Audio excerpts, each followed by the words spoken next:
All right. So, welcome to our webinar.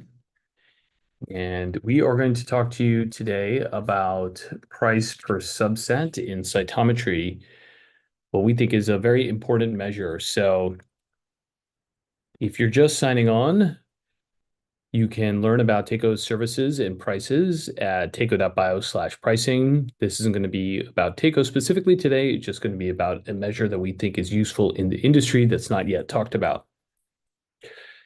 So what's today's talk about? It's called price per subset. This is a simple, easy measure to compute to compare pricing in cytometry. And just a reminder, our mission at Takeo is to make high parameter cytometry simple and routine for clinical trials. What's a problem that we are tackling, which is how do you compare which of these tools is better value for your money? So say you're comparing two flow offerings from the same company, different companies, what have you. One is an 8-marker panel that costs $800. The output is FCS files and, say, a gating scheme. The other is a 25-marker panel that's $1,250. So again, the output could be similar, FCS files and gating schemes. For the sake of comparison today, we're going to assume that these two outputs are equivalent, but we're going to talk about that in terms of future directions as well. So the easiest naive way is just the headline prices, and this is just an IQ test. Which one is lower than the other? And by obviously the left-hand side, the 8-marker panel that's $800 is cheaper. So we think there might be better ways. So let's take a way of dividing by markers. So if you have an $800 panel and you divide by 8, that gets you to $100 per marker. At a $1,250 panel, that's divided by 25, that's $50 per marker. So by this measure, the $1,250 panel offers a better value. But we think this approach misses resolution.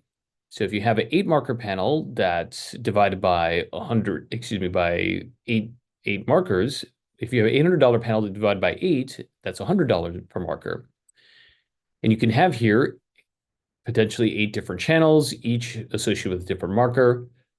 And then to draw that out fully, you would actually need to see how many subsets are captured in that particular tree. So in this particular marker, that's 52 subsets. So you start with total live cells, you look at T cells, CD4 T cells, CD4 naive, T central memory, effector memory, TEMRA, et cetera.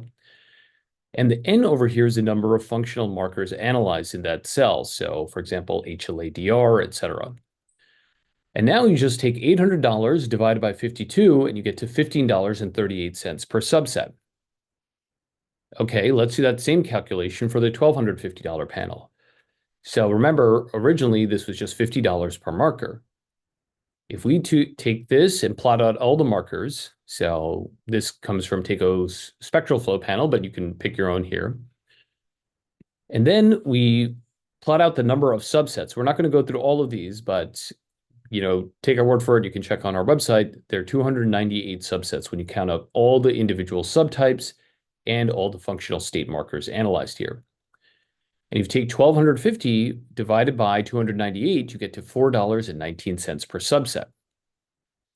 So we think this is a much better way, dividing by subtypes. So you have an 8-marker panel that's $800. That works out to, $100 per marker if you're just doing the better way. If you have a 1,250 panel that's divided by 25 markers, that's $50 per marker. But once you start dividing by subset, the difference between these two methods becomes more and more pronounced. So the $800 panel becomes $15.38 per subset, and the $1,250 panel becomes $4.19 per subset. So by this measure, the $1,250 panel offers a better value. So what? Why would a drug developer care about any of this? Well, again, the task was, how do you compare which one is better value for your money?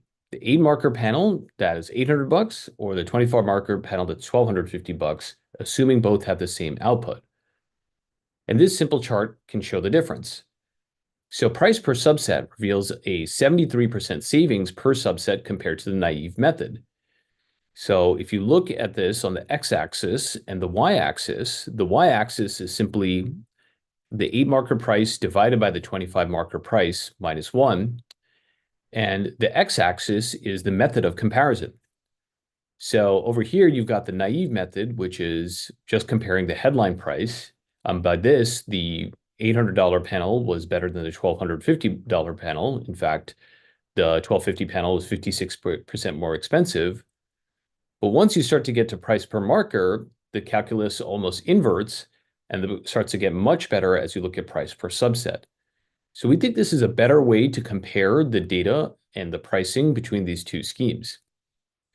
If you want to look in more detail, let's look at all these numbers laid out in a table. So remember, here we had the 8 marker panel and 25 marker panel. Here's the cost per specimen. Here's the number of markers, number of subsets, price per marker, price per subset. And we just went through the headline math, 56% more expensive. You just compare 1250 to 800. That's the naive math. Then if you look at price per marker, we could think this is better. The 25 marker panel starts to be 50% more affordable. And as you start to look at price per subset, the calculus completely flips and becomes much, much better. And I think reflects a truer value. So the casual reader might have remembered that we looked at just output, which is FCS and gatings.